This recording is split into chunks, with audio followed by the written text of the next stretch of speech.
Hello guys, आप लोगों का हमारे चैनल में फिर से एक बार स्वागत है। Railway SSC. तो आज हम लोग देखने वाले हैं दोस्तों भौतिक विज्ञान यानी फिजिक्स का जो भी वन लाइनर क्वेश्चन है उसको आज हम लोग देखने वाले हैं। और फिजिक्स में हम उन्हीं टॉपिक्स पर वही क्वेश्चन देख सकते हैं दोस्तों जो एग्ज़ाम से रिलेटेड है और जो बार बार पूछा जाता है एग्ज़ाम में, और कुछ इसमें नए कंटेंट आप लोगों को देखने को मिल जाएगा। और साथ में हम देखेंगे 170 प्लस क्वेश्चन वन लाइनर का। तो अगर आप वीडियो पर बने रहते हैं तो हम 170 क्वेश्चन आसान रूप से इसको हम कंप्लीट कर सकते हैं। अगर आप चैनल पर नए हैं तो प्लीज़ चैनल को लाइक से सब्सक्राइब जरूर करके रखें और नोटिफिकेशन बेल को ज़रूर प्रेस कीजिए ताकि हमारी आने वाली नोटिफिकेशन आप लोगों को तुरंत प्राप्त हो सके। और पिछले वीडियो में आप लोगों को अलग से बायो का यानी जीव विज्ञान का अलग से कंटेंट दिया गया है या भौतिक विज्ञान का कंटेंट करा रहा हूँ मैं। और अगले वाले सेशन में अभी आप लोगों को देखने को मिल जाएगा रसायन विज्ञान का वन लाइनर क्वेश्चन जो इम्पोर्टेंट हैं उनको पूछा गया है। और ख़ासकर मैं यह रेलवे बैंक एसएससी के लिए सेशन ले रहा हूँ। तो अगर आप चैनल पर नए हैं तो प्लीज़ हमारे साथ जुड़े और इस सेशन का आनंद लें। चलिए दोस्तों देखते हैं कार्य का मात्रक क्या होता है। कार्य का मात्रक जूल होता है। प्रकाश वर्ष मात्रक किसका है? दूरी का है। ल्यूमेन किसका मात्रक है? ज्योति फ्लक्स का। ठीक है, आगे देखते हैं क्यूरी किसकी इकाई है? रेडियो एक्टिव धर्मिता का। आगे देखते हैं पदार्थ के संवेग और वेग के अनुपात से कौन सी भौतिक राशि प्राप्त की जाती है? द्रव्यमान। जल में तैरना न्यूटन की किस गति के नियम के कारण संभव है? तो जल में तैरना तृतीय नियम न्यूटन के गति के कारण संभव है। आगे देखते हैं दोस्तों रॉकेट की कार्यप्रणाली किस प्रकार से संबंधित या आधारित है? संवेग संरक्षण के नियम से आधारित है। अश्व यदि एकाएक चलना प्रारंभ कर दे तो अश्वारोही के गिरने की आशंका का कारण है विश्राम जड़त्व। कालीन की सफाई के लिए यदि उसे छड़ी से पीटा जाए तो उसमें कौन सा नियम लागू होता है? गति का पहला नियम। आगे देखते हैं दोस्तों समुद्र में प्लवन करते आइसबर्ग का कितना भाग समुद्र की सतह से ऊपर रहता है? 1/10। प्रकाश की वोल्टेज सेल के प्रयोग से सौर ऊर्जा का रूपांतरण करने से किसका उत्पादन होता है? प्रकाशीय ऊर्जा का। अगर सेशन आप लोगों को अच्छा लगता है तो दोस्तों प्लीज़ चैनल को लाइक से सब्सक्राइब करके ज़रूर रखिए। आइए दोस्तों आगे देखते हैं स्वचालित वाहनों में द्रव चालित ब्रेकों का इस्तेमाल वस्तुतः किस नियम का सीधा अनुप्रयोग है? पास्कल के नियम का। जब दूध को प्रबल ढंग से मथा जाता है तो उसमें से क्रीम किस के कारण से अलग हो जाती है? अपकेंद्रीय बल। आगे देखते हैं जेट इंजन किसके संरक्षण के सिद्धांत पर कार्य करता है? रैखिक संवेग के। किस तुल्यकारी उपग्रह की पृथ्वी की सतह से ऊंचाई लगभग कितनी होती है? 36,000 किलोमीटर। इकाई दहाई सैकड़ा हज़ार 10,000। ठीक है, 36,000 किलोमीटर।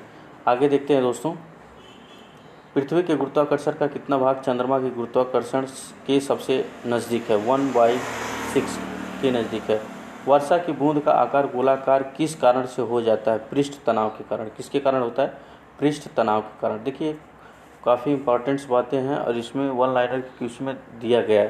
तो अगर आप चैनल पर नए हैं, अगर सेशन अच्छा लगता है तो दोस्तों ये इसको अपने दोस्तों में ज़्यादा से ज़्यादा शेयर कीजिए। या आप लोगों के लिए ही मैं स्ट्रगल कर रहा हूँ दोस्तों, और आप लोगों का विश्वास है कि आप हमारे चैनल को ज़रूर पसंद करेंगे और इसको आगे तक ले जाने में हमारी मदद करेंगे।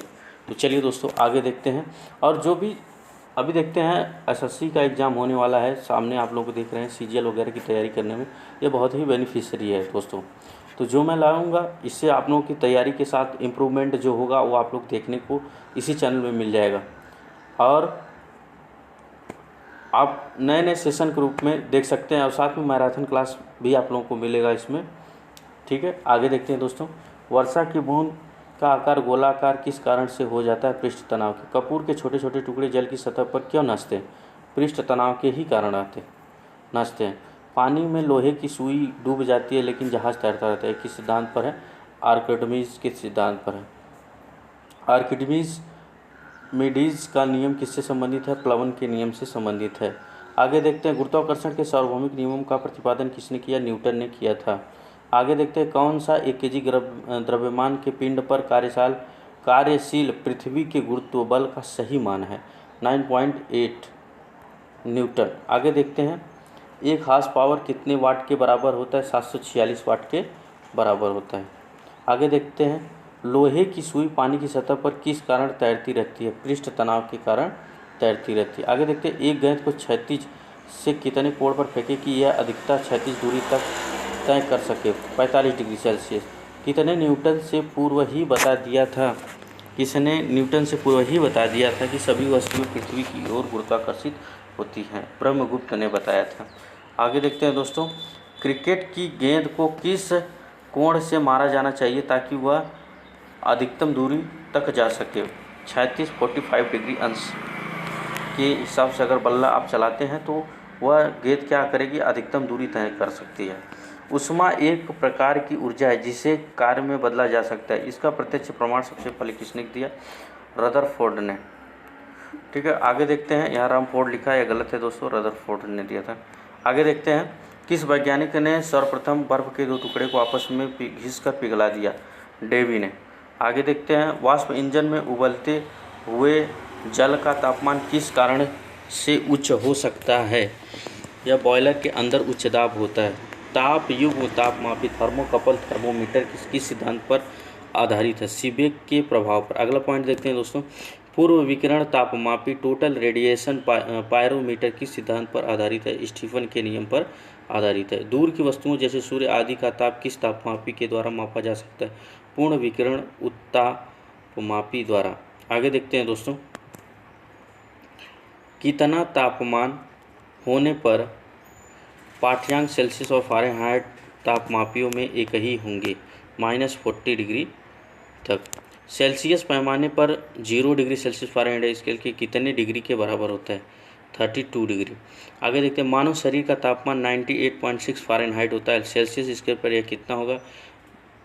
37 डिग्री सेल्सियस। अति लघु समय अंतरालों को सही मापने के लिए किसका प्रयोग किया जाता है? परमाणु घड़ी का। एक मनुष्य का तापक्रम 60 डिग्री सेल्सियस है तो उसका तापक्रम फ़ारेनहाइट में क्या होगा? 140 फ़ारेनहाइट के बराबर होगा।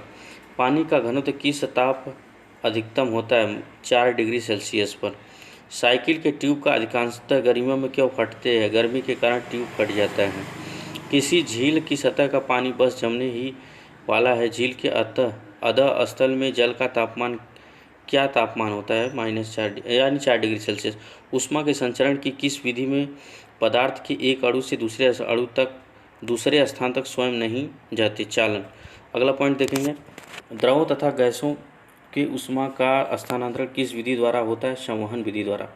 सूर्य की ऊष्मा पृथ्वी पर किस प्रकार के संचार माध्यम से आती है? विकिरण संचार माध्यम से आती है। आगे देखते हैं दोस्तों, ऊष्मा के स्थानांतरण की किस विधि से माध्यम आवश्यक नहीं है? विकिरण। ऊष्मा संचरण की वह विधि जिसमें माध्यम के कण गति नहीं करते कौन सी है? विकिरण। आणविक संगठन के द्वारा ऊष्मा का संप्रेषण क्या कहलाता है? संवहन। सूर्य विकिरण का कौन सा भाग सोलर कुकर को गर्म कर देता है? अवरक्त किरण। धूप से बचने के लिए छाते में रंग संयोजन कौन सा सबसे उचित है? ऊपर सफ़ेद नीचे काला। किस विधि से ऊष्मा स्थानांतरण को न्यूनतम करने के लिए थर्मस फ्लास्क की दीवारों पर कलाई की जाती है? विकिरण। किसमें सर्वोच्च विशिष्ट ऊष्मा का मान होता है? जल। शुद्ध पदार्थ में कोई अन्य पदार्थ मिला देने पर उसके गलनांक पर क्या प्रभाव पड़ता है? घट जाता है। अपद्रव्यों को मिलाने से गलनांक पर क्या प्रभाव पड़ता है? घटता है। चावल को पकाने में कहाँ अधिक समय लगेगा? माउंट एवरेस्ट पर। किस द्रव का उसके क्वथनांक से पूर्व उसके वाष्प में बदलने की प्रक्रिया को क्या कहते हैं? वाष्पीकरण कहते हैं। आगे देखते हैं दोस्तों, आंतरिक ऊर्जा की संकल्पना ऊष्मागतिकी के किस नियम से मिलती है? प्रथम नियम से। ऊष्मागतिकी का प्रथम नियम किस अवधारणा की पुष्टि करता है? ऊर्जा संरक्षण। किस बिंदु पर फ़ारेनहाइट तापक्रम सेंटीग्रेड तापक्रम का दोगुना होता है? 160 डिग्री फ़ारेनहाइट। सेल्सियस में माप को कौन सा तापक्रम 300 के बराबर होता है? 27 डिग्री सेल्सियस। ब्लैक बॉडी किसकी विकिरण को अवशोषित कर सकती है? केवल उच्च तरंगदैर्घ्य। शीत ऋतु के दिनों में हम मौसम किस प्रकार का होने पर ज़्यादा ठंड महसूस करते हैं? साफ मौसम।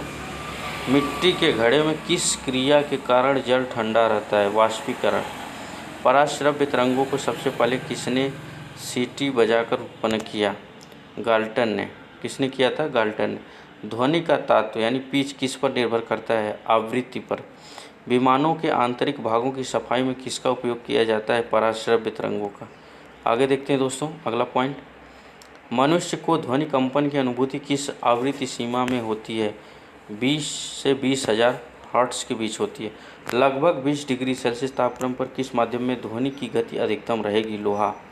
आगे देखते हैं दोस्तों अगला पॉइंट, ध्वनि के किस लक्षण के कारण कोई ध्वनि मोटी या पतली होती है? तारत्व यानी पिच के कारण। किसके द्वारा सबसे अधिक ध्वनि प्रदूषण होता है? हवाई जहाज की उड़ान भरना। कौन सी प्रक्रिया प्रकाश और ध्वनि दोनों में घटित नहीं होती? ध्रुवण। ध्वनि का प्रभाव मानव के कान में कितने समय तक रहता है? 1/10 सेकेंड।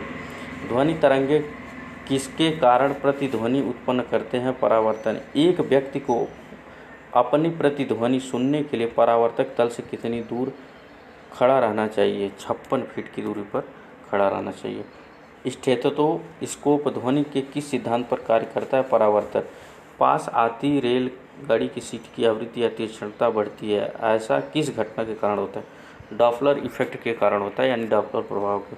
अगला पॉइंट देखेंगे, किस प्रकार की तरंग का प्रयोग रात्रि दृष्टि उपकरण में किया जाता है? अवरक्त तरंगों का। आगे देखते हैं दोस्तों, एक जेट वायुयान 2 मैक के वेग से हवा में उड़ रहा है। जब ध्वनि का वेग 332 मीटर पर सेकेंड है तो वायुयान की चाल कितनी है? 664 मीटर पर सेकेंड। आगे देखते हैं दोस्तों अगला पॉइंट, लगभग 20 डिग्री सेल्सियस के तापक्रम पर किस माध्यम में ध्वनि की गति अधिकतम होगी? लोहा। एक जैव पद्धति जिसमें पराश्रव्य ध्वनि का उपयोग किया जाता है, सोनोग्राफी।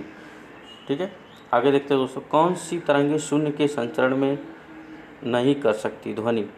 वह उपकरण जो ध्वनि तरंगों की पहचान रिजुरेखन के लिए प्रयुक्त होता है क्या कहलाता है? सोनार। प्रकाश तरंग किस प्रकार की तरंग है? अनुप्रस्थ तरंग। प्रकाश का तरंग सिद्धांत किसके द्वारा प्रस्तावित किया गया था? हाइगेंस के द्वारा। किस घटना के आधार पर प्रकाश तरंगों के अनुप्रस्थ होने की पुष्टि होती है? ध्रुवण। प्रकाश के विद्युत चुंबकीय स्वरूप की खोज किसने की? मैक्सवेल ने की थी। किसने सर्वप्रथम यह दिखलाया कि प्रकाश तरंगों का विवर्तन होता है? ग्रिमाल्डी ने। अगला पॉइंट देखें, कौन सी घटना प्रकाश और ध्वनि दोनों में घटित नहीं होती? ध्रुवण। आगे अगला पॉइंट देखते हैं, कौन सा सिद्धांत प्रकाश की तरंग प्रकृति की पुष्टि करता है? व्यतिकरण सिद्धांत। चंद्रमा से पृथ्वी तक आने में प्रकाश को लगभग कितना समय लगता है? 1 सेकेंड। आगे देखते हैं दोस्तों अगला पॉइंट कि सूर्य की रोशनी को पृथ्वी तक पहुंचने में लगभग समय लगता है 8 मिनट 60.6 सेकेंड।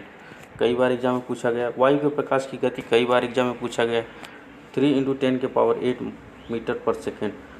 सूर्य ग्रहण के समय सूर्य का कौन सा भाग दिखाई देता है? किरीट यानी कोरोना भाग। पानी से भरे किसी बर्तन में पड़ा एक सिक्का किस कारण थोड़ा ऊपर उठा हुआ प्रतीत होता है? प्रकाश के अपवर्तन के कारण। पानी में डुबोई एक छड़ी किस आवृत्ति के कारण मुड़ी हुई प्रतीत होती है? प्रकाश अपवर्तन। इसके कारण आकाश नीला दिखाई पड़ता है, स्कैटरिंग के कारण यानी प्रकीर्णन। सूर्योदय और सूर्यास्त के समय आसमान में लाल रंग किसके कारण होता है? प्रकीर्णन के कारण होता है। आगे देखते हैं दोस्तों, इंद्रधनुष में किस रंग का विक्षेपण अधिक होता है? बैगनी। सूखा बालू चमकीला क्यों दिखाई देता है जबकि गीला बालू धूतिहीन होता है? इसका कारण परावर्तन है। पेरिस्कोप बनाने में कौन सा एक दर्पण प्रयुक्त होता है? समतल दर्पण। अगला पॉइंट देखेंगे, साबुन के पहले झाग में चमकदार रंगों का बनना किस परिघटना का परिणाम है? बहुलित परावर्तन और व्यतिकरण। पिछली साइड के ट्रैफिक को देखने के लिए ऑटोमोबाइल में किस प्रकार के दर्पण का उपयोग किया जाता है? उत्तल। तो दोस्तों, अगर आप लोगों को ये सेशन बहुत अच्छा लगता है तो प्लीज़ इस चैनल को लाइक से सब्सक्राइब करते रहिए। और देखिए, हौसला होना चाहिए दोस्तों। हौसला जब तक आप बनाएंगे नहीं तब तक कुछ नहीं होगा दोस्तों। अगर आप हमसे जुड़े हैं तो आपका हौसला हमारा हौसला है और इसी पे हम स्ट्रगल कर रहे हैं दोस्तों। तो अगर इस चैनल को आगे तक ले जाते हैं हम लोग, तो सबसे देखिए, आगे ले जाने का मतलब है कि आपका कर्तव्य हमसे जुड़ा है। देखिए, कोई गलत चीज़ इसमें तो बताई नहीं जा रही है। आपको जो सजेशन दिया जा रहा है, जो राय दिया जा रहा है, वो आपके भविष्य के निर्माता है। आपके साथ साथ आपका परिवार, समाज के लोगों का विकास होगा दोस्तों, और उसमें शिक्षित लोग आएंगे। तो शिक्षा को हम उस नज़रिए से न देख करके हम सही नज़रिए से अगर देखा जाए तो हम आगे ले जा सकते हैं दोस्तों। तो इस उद्देश्य को बनाकर चलिए। और जॉब्स तो जॉब है दोस्तों, अगर एक बार आपकी जॉब लग जाती है तो मैं गारंटी देता हूँ कि आपके समाज में आपका सम्मान दोगुना ऊंचा होने वाला है दोस्तों। अगर आप हमसे जुड़े रहते हैं तो हम आपके सम्मान को मजबूती दिलाएंगे। तो अगर इस राह पर चलना चाहते हैं तो दोस्तों प्लीज़ चैनल को अभी जाके तुरंत लाइक से सब्सक्राइब जरूर कीजिए। यह बार बार कहना ना पड़े दोस्तों, क्योंकि इसका टारगेट है बस आप लोगों का जॉब और हमारा हौसला। ठीक है, तो बनाए रखिए दोस्तों। और आगे देखते हैं अगला पॉइंट दोस्तों। देखिए पिछली साइड के ट्रैफिक को देखने के लिए ऑटोमोबाइल में किस प्रकार के दर्पण का उपयोग किया जाता है? उत्तल दर्पण। अगला पॉइंट से देखेंगे हम लोग दोस्तों, वाहनों के अग्रदीपों हेडलाइटों में किस प्रकार के दर्पण का इस्तेमाल होता है? परावलयी दर्पण। आगे देखते हैं, कार चलाते समय अपने पीछे के यातायात को देखने के लिए किस प्रकार के दर्पण का प्रयोग करना चाहिए? उत्तल दर्पण। अभी आपने देखा। मानव आँख की रेटिना पर कैसा प्रतिबिंब बनता है? वास्तविक तथा उल्टा। जब कोई वस्तु दो समांतर समतल दर्पण के बीच रखी जाती है तो बने हुए प्रतिबिंबों की संख्या होगी अनंत। आगे देखते हैं, यदि एक व्यक्ति दो समतल दर्पण जो 60 डिग्री अंश कोण पर आनत है के बीच खड़ा हो तब उसे कितने प्रतिबिंब दिखेंगे? 5। हम पृथ्वी के पृष्ठ पर सूर्य का प्रकाश प्राप्त करते हैं। ये प्रकाश किस के किरण पुंज हैं? समांतर। डायोप्टर किसकी इकाई है? डायोप्टर लेंस की इकाई होती है दोस्तों। श्वेत प्रकाश कितने रंग के मेल से बना होता है? 7 रंगों के मेल से बना। किस रंग का तरंग दैर्ध्य अधिकतम होता है? लाल रंग यानी रेड कलर्स का। सूर्य की किरणें में कितने रंग होते हैं? 7 रंग होते हैं। यदि वायुमंडल न हो तो पृथ्वी के आकाश किस रंग का दिखाई देगा? काला। और वायुमंडल होने के कारण आकाश कैसा दिखाई देता है? नीला। फोटोग्राफिक कैमरे का कौन सा भाग आँख की रेटिना की तरह कार्य करता है? फिल्म। ठीक है, अगला पॉइंट्स देखेंगे दोस्तों। अगर सेशन अच्छा लगा तो दोस्तों इसको लाइक करके, शेयर करके और सब्सक्राइब करके हमारे साथ जुड़े रहें। आगे देखते हैं अगला पॉइंट दोस्तों। मानव की आँख वस्तु का प्रतिबिंब किस भाग पर बनती है? रेटिना। आँख के किस भाग द्वारा आँख में प्रवेश करने वाले प्रकाश की मात्रा नियंत्रित होती है? आइरिस। नेत्रदान में दाता की आँख के किस हिस्से को प्रतिरूपित किया जाता है? कार्निया। आगे देखते हैं, स्वस्थ नेत्र के लिए स्पष्ट दृष्टि की न्यूनतम दूरी कितनी होती है? 25 सेंटीमीटर। यदि कोई व्यक्ति दूर की वस्तुओं को स्पष्ट नहीं देख सकता तो उसकी दृष्टि में कौन सा दोष है? निकट दृष्टि दोष। अच्छा ये बताइए, यदि व्यक्ति दूर की वस्तुओं को स्पष्ट नहीं, अगर नज़दीक की वस्तुओं को नहीं देख सकता तो उसमें कौन सा दृष्टि दोष है? दूर दृष्टि दोष है। ठीक उल्टा होता है। दूर दृष्टि पीड़ित से व्यक्ति के चश्मे कौन सा लेंस प्रयोग होता है? इसमें उत्तल लेंस का प्रयोग करते हैं। अगर निकट दृष्टि दोष है तो उसमें अवतल लेंस का प्रयोग करते हैं। चश्मा प्रयुक्त करने वाले व्यक्तियों को सूक्ष्मदर्शी का प्रयोग किस प्रकार करना चाहिए? उन्हें चश्मा पहना कर करना चाहिए या पहने रहना चाहिए? एक मनुष्य 1 मीटर से कम दूरी की वस्तु को स्पष्ट नहीं देख सकता। यह व्यक्ति किस दोष से पीड़ित है? दूर दृष्टि। घड़ी साज घड़ी के बारीक पुर्जों को देखने के लिए किसका उपयोग करता है? आवर्धक लेंस का। दूर की वस्तुओं में के निरीक्षण के लिए किस प्रकाशिक यंत्र का उपयोग किया जाता है? दूरदर्शी का। आगे देखते हैं, तंतु प्रकाशिक संरचना के में संकेत किस रूप से प्रभावित होता है? प्रकाश तरंग के रूप में प्रभावित होता है। आगे देखते हैं अगला पॉइंट दोस्तों। कांचों में से कौन सा एक परावैगनी किरणों का विच्छेदन कर सकता है? क्रूक्स कांच। अगला पॉइंट देखेंगे, प्रकाश के प्रकारों में से किनका पौधों द्वारा तीव्र अवशोषण होता है? नीला और लाल का। अगला पॉइंट देखेंगे, जब प्रकाश की तरंगें वायु से कांच में होकर गुजरती है तब कौन से परितत्व प्रभावित होंगे? केवल तरंग दैर्ध्य और वेग। निकट दृष्टि दोष दूर करने के लिए कौन सा लेंस उपयोग में लाया जाता है? नदोत्तर यानी कॉनकेव अवतल लेंस। अवतल लेंस हमेशा किस प्रकार का प्रतिबिंब बनाते हैं? आभासी प्रतिबिंब बनाते हैं। संचार में प्रयुक्त फाइबर ऑप्टिकल केबल किस सिद्धांत पर कार्य करता है? प्रकाश के पूर्ण आंतरिक परिवर्तन पर। श्वेत प्रकाश को नली में कैसे पैदा करते हैं? तंतु को गर्म करके। प्रकाश की गति किसके बीच से जाते हुए न्यूनतम होती है? कांच। किस तिथि को दोपहर को आपकी छाया सबसे छोटी होती है? 21 जून को। फोटॉन किसकी मूलभूत यूनिट मात्रा है? प्रकाश की ही फोटॉन से ये इकाई है। विकिरण की कण प्रकृति की पुष्टि किससे की जाती है? प्रकाश वैद्युत प्रभाव। आगे देखते हैं दोस्तों, अगला पॉइंट देखेंगे, अबिंदुकता का दोष दूर करने के लिए किस लेंस का प्रयोग करना चाहिए? सिलेंडर लेंस का। प्रत्यावर्ती धारा को जिस धारा में किसके द्वारा बदला जा सकता है? रेक्टिफायर के द्वारा। बिजली के बल्ब का फिलामेंट किस तत्व से बना होता है? टंगस्टन से। ट्यूब लाइट में व्यय ऊर्जा का लगभग कितना भाग प्रकाश में परिवर्तित होता है? 60 से 70%। तड़ित चालक का आविष्कार किसने किया? बेंजामिन फ्रैंकलिन ने। मानव शरीर के विद्युत प्रतिरोध के परिणाम की कोटि क्या है? 10⁻6 ओम है। विद्युत उत्पन्न करने के लिए कौन सी धातु का उपयोग होता है? यूरेनियम। एकीकृत परिपथ में प्रयुक्त अर्धचालक चिप किसकी बनी होती है? सिलिकॉन। यदि किसी प्रारूपी पदार्थ का वैद्युत प्रतिरोध गिरकर शून्य हो जाता है तो उस पदार्थ को क्या कहते हैं? अर्धचालक। स्थिर वैद्युत अवक्षेपित प्रयोग किसके नियंत्रण करने के लिए किया जाता है? वायु प्रदूषक। लौह चुंबकीय पदार्थों के भीतर परमाणुओं के असंख्य अति सूक्ष्म संरचनाओं को क्या कहा जाता है? डोमेन। अगला पॉइंट देखेंगे, मुक्त रूप से निलंबित चुंबकीय सुई किस दिशा में टिकती है? उत्तर दक्षिण दिशा में, नॉर्थ साउथ डायरेक्शन में टिकती है। आगे देखते हैं दोस्तों, अगला पॉइंट 151 का है, विद्युत चुंबकीय प्रेरण के नियमों का उपयोग किसकी बनाने में उपयोग किया गया है? जनित्र को बनाने में। पृथ्वी एक बहुत बड़ा चुंबक है, इसका चुंबकीय क्षेत्र किस में से विस्तृत होता है? दक्षिण से उत्तर। किस तत्व में परमाणु में 2 प्रोटॉन 2 इलेक्ट्रॉन 2 न्यूट्रॉन होते हैं? उस तत्व की द्रव्यमान संख्या कितनी है? 4। पृथ्वी की आयु का निर्धारण किस विधि द्वारा किया जाता है? यूरेनियम विधि द्वारा। नाभिकीय रिएक्टर में भारी जल D2O का प्रयोग किस रूप में किया जाता है? मंदक के रूप में। कुलिज नलिका का उपयोग क्या उत्पन्न करने के लिए किया जाता है? एक्स किरणें। परमाणु बम में विस्फोट में भारी मात्रा में ऊर्जा किसके कारण निकलती है? द्रव्य ऊर्जा का परिवर्तन। सेमीकंडक्टर में प्रयोग के आधार पर अशुद्धियाँ किस लिए मिलाई जाती है? उसकी विद्युत चालकता बढ़ाने के लिए। जब जर्मेनियम जाली में आर्सेनिक परमाणु डाले जाते हैं तो वह क्या बन जाता है? वाय सेमीकंडक्टर। विद्युत उत्पन्न करने के लिए कौन सी धातु का उपयोग होता है? यूरेनियम। कृष्ण छेद यानी ब्लैक होल सिद्धांत को किसने प्रतिपादित किया? एस चंद्रशेखर ने। आगे देखते हैं दोस्तों, अगला पॉइंट, नोबेल पुरस्कार अल्फ्रेड नोबेल के नाम पर शुरू हुआ, जिन्होंने किसकी खोज की थी? डायनामाइट की। आगे देखते हैं दोस्तों, इस सदी की शुरुआत में हवाई जहाज़ का आविष्कार किसने की थी? राइट ब्रदर्स ने की थी। अगला पॉइंट देखेंगे दोस्तों, इलेक्ट्रॉन सूक्ष्मदर्शी का आविष्कार किसने की? नोल और उसका ने। अगला पॉइंट, मेडिकल डॉक्टर्स व्यावसायिक द्वारा किस उपकरण का उपयोग किया जाता है? स्टेथोस्कोप का।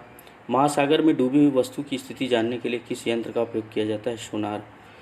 अगला देखते हैं दोस्तों, सूर्य की किरणों की तीव्रता मापने वाले उपकरण को क्या कहते हैं? हाइग्रोमीटर। एक उड़ते हुए चक्के की प्रति सेकंड घूर्णन किससे मापी जाती है? स्ट्रोबोस्कोप।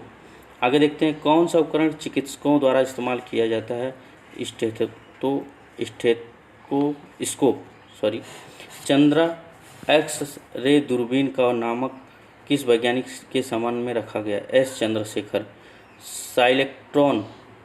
साइक्लोट्रॉन किसको त्वरित करने के लिए प्रयोग किया जाता है? परमाणु।